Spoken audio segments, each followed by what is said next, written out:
channel Learning with José. Me van a disculpar en el día de hoy porque estoy en una acción no regular. Tuve que poner la pizarra sobre la tabla de plancha ya que no tuve la forma de poder sostenerla. Pero es algo que yo sé que ustedes me van a dejar pasar porque mi interés es que esta información pueda llegarle. Bien, en el día de hoy vamos a hablar de un verbo muy importante que sé que será de bastante utilidad para cada uno de ustedes, y es el verbo which, el cual podemos utilizar para hablar de deseos, para hablar de aquellas cosas que tal vez nosotros deseamos que fuesen de una forma, es decir, una realidad, pero nosotros deseamos que fuera de otra manera. Bien, para hacer uso de él necesitamos el sujet, que es el pronombre o una persona, seguido del mismo verbo which. Bien, entonces, para poder entrar en materia, aquí le puse algunos ejemplos para que puedan ver de qué manera podemos hacer uso de él. Bien, aquí tenemos una oración que dice, My brother is in USA. Esa es la realidad.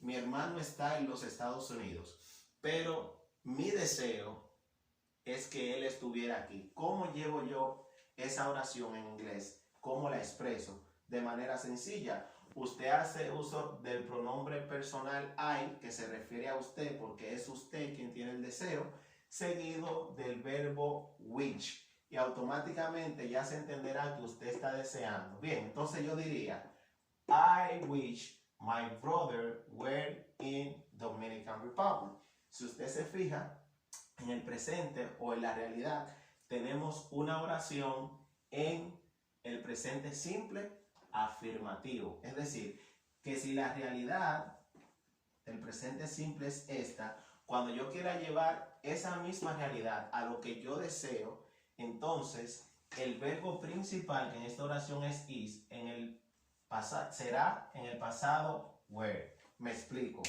Nosotros sabemos que el verbo to be en el pasado tiene dos conjugaciones, que es was y were. Pero aquí utilizamos la conjugación were, aunque estemos hablando en la tercera persona del singular, por el hecho de que aquí hablamos en modo subjuntivo. Es decir, todo verbo que usted vaya a utilizar de una oración presente, siempre cuando usted aplique which para hablar de lo que usted desea, quedará en el pasado simple.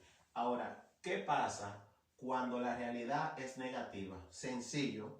Aquí tenemos una oración que expresa lo negativo, o sea, una realidad negativa. Y yo quiero expresar, o quisiera que la persona de quien se habla en la oración exprese lo que ella desea. Digo, my wife's brothers aren't Christian people. Estoy diciendo que los hermanos de mi esposa no son personas o gente cristiana. Ahora, quiero cambiar esta oración a lo que mi esposa desea o quisiera para sus hermanos. Entonces digo, my wife wishes her brothers were Christian. Es decir, el deseo de mi esposa es que sus hermanos fueran cristianos. Si usted se fija, aquí utilizo wishes porque estoy hablando de la tercera persona del singular. Recuerde la regla que hay para la conjugación de la tercera persona, y la oración que estaba en presente aquí va en el pasado. Bien, entonces espero que esto le haya servido de mucha información para que sepan cómo utilizar el which en el pasado afirmativo y en su forma negativa. Si tienen alguna pregunta o alguna duda, pueden dejármela en los comentarios. Espero les sea de provecho.